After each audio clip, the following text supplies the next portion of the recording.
नई खोज के अनुसार यह माना जाता है कि 7000 से 7500 ईस्वी पूर्व रामायण काल था।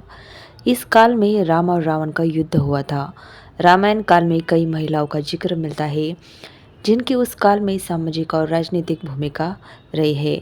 उनमें से जानिए 5 महिलाओं के बारे में जो उस वक्त की काफ़ी शक्तिशाली महिलाएं थीं। नंबर 1 पर है कैकेयी। अयोध्या के राजा दशरथ की अति प्रिय रानी कैकेयी के कारण ही रामायण की रचना हुई। कैकेयी के द्वारा 2 वरदान मांगना ही सबसे बड़ी घटना थी। कुटिल मंत्रा की सलाह के अनुसार वे 2 वरदान महाराजा दशरथ से मांग लिए जो अंततः रामायण की कथा के आधार बने। रामायण के नारी पात्र कैकेयी का स्मरण आम आदमी घृणा और तिरस्कार के साथ करता है। आज भी कोई अपनी पुत्री का नाम कैकेयी नहीं रखता और न ही रामायण के पारायण के दौरान कैकेयी के चरित्र पर किसी का ध्यान जाता है। राम से इतना अधिक स्नेह करने वाली कैकेयी इतनी अधिक कठोर हो गई कि उन्हें वनवास दे डाला। श्रवण कुमार के पिता रतन ऋषि नंदीग्राम के राजा अश्वपति के राजपुरोहित थे और कैकेयी राजा अश्वपति की बेटी थी। रत्न ऋषि ने कैकेयी को सभी शास्त्र वेद पुराण की शिक्षा दी।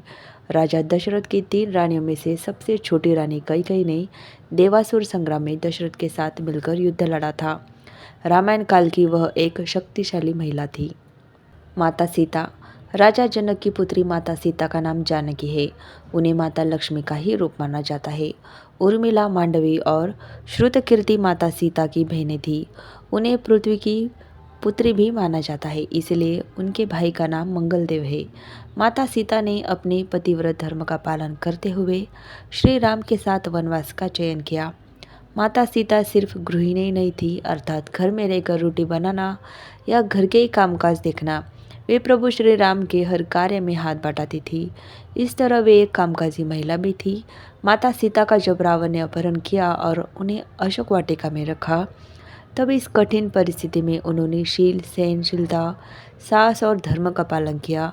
इस दौरान रावण ने उन्हें साम, दाम, दंड और भेद तरह की नीति से अपनी ओर झुकाने का प्रयास किया, लेकिन माता सीता नहीं झुकी, क्योंकि उनको रावण की ताकत और वैभव के आगे अपने पति श्री राम और उनकी शक्ति के प्रति पूरा विश्वास था। लंकापति रावण ने अपहरण करके 2 वर्ष तक माता सीता को अपनी कैद में रखा था। इस कैद में माता सीता एक वाटिका की गुफा में राक्षसियों के घेरे में रहती थी। पद्म पुराण की कथा में सीता धरती में नहीं समाई थी, बल्कि उन्होंने श्री राम के साथ रहकर सिंहासन का सुख भोगा था और उन्होंने भी राम के साथ में जल समाधि ले ली थी। मायासुर की पुत्री मंदोदरी रावण की पत्नी थी। वह रावण की राजनीतिक सलाहकार भी थी। हालांकि सीता हरण के समय उसने रावण को सलाह दी थी कि तुम्हें ये कार्य नहीं करना चाहिए। रावण ने उस वक्त उसकी सलाह नहीं मानी। रावण की पत्नी मंदोदरी की माँ हेमा एक अप्सरा थी और उसके पिता एक असुर। अप्सरा की पुत्री होने की वजह से मंदोदरी बेहद खूबसूरत थी, साथ ही वह आदि दानव भी थी। पंचकन्याओं में से एक मंदोदरी को चिर कुमारी के नाम से भी जाना जाता है। अपने पति रावण के मनोरंजनार्थ मंदोदरी ने ही शतरंज के खेल का प्रारंभ किया था। मंदोदरी से रावण को पुत्र मिले, अक्षय कुमार, मेघनाद और अतिकाय। महोदर, प्रहस्त, विरूपाक्ष और भीकमवीर को भी उनका पुत्र माना जाता है। रावण की कई रानियां थी, लेकिन लंका की रानी सिर्फ मंदोदरी को ही माना जाता है। माता अंजनी। हनुमान जी की माता अंजनी को सभी जानते हैं। माता अंजनी पूर्व जन्म में देवराज इंद्र के दरबार में अप्सरा पुंजिक स्थला थी। ऋषि ने पुंजिक स्थला को श्राप दे दिया था कि जा तू वानर की तरह स्वभाव वाली वानरी बन जा। ऋषि के श्राप को सुनकर पुंजिक स्थला ऋषि से क्षमा याचना मांगने लगी। तब ऋषि ने दया दिखाई और कहा कि तुम्हारा वह रूप भी परम तेजस्वी होगा। तुमसे एक ऐसे पुत्र का जन्म होगा जिसकी कीर्ति और यश से तुम्हारा नाम युगों युगों तक अमर हो जाएगा। इस तरह अंजनी को वीर पुत्र का आशीर्वाद मिला था। अहिल्या। महारी नृत्य परंपरा के मुताबिक ब्रह्मा ने उर्वशी का अभिमान तोड़ने के लिए अहिल्या को सबसे सुंदर स्त्री बनाया था। देवी अहिल्या की कथा का वर्णन वाल्मीकि रामायण के बालकांड में मिलता है। अहिल्या अत्यंत ही सुंदर, सुशील और पतिव्रता नारी थी। उनका विवाह ऋषि गौतम से हुआ था। दोनों ही वन में रहकर तपस्या और ध्यान करते थे।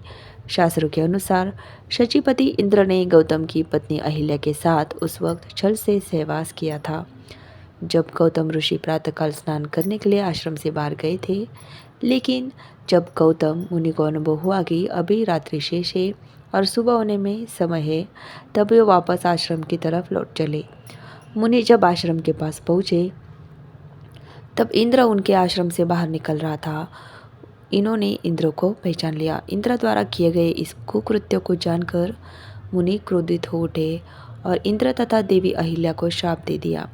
देवी अहिल्या द्वारा बार बार क्षमा याचना करने और यह कहने पर कि इसमें मेरा कोई दोष नहीं है, पर गौतम मुनि ने कहा कि तुम शिला बनकर यहाँ निवास करोगी।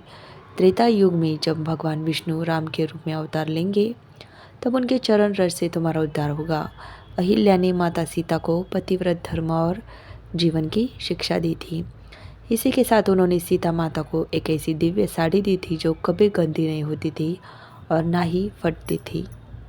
इसके अलावा लक्ष्मण की पत्नी उर्मिला, वासुकी नाग की बेटी और मेघनाथ की पत्नी सुलोचना और किष्किंधा के राजा बलि की पत्नी तारा में भी कई तरह की शक्तियाँ विद्यमान थी। तो ये ही इतिहास की 5 ऐसी शक्तिशाली महिलाएं। वीडियो अच्छा लगे तो प्लीज़ एक लाइक कीजिए, शेयर कीजिए, कमेंट कीजिए और ऐसे ही धार्मिक आध्यात्मिक बातों से भरी हुई वीडियोज़ के लिए प्लीज़ चैनल को सब्सक्राइब ज़रूर कीजिए। वीडियो अंत तक देखने के लिए आपका बहुत बहुत धन्यवाद। Thank you so much.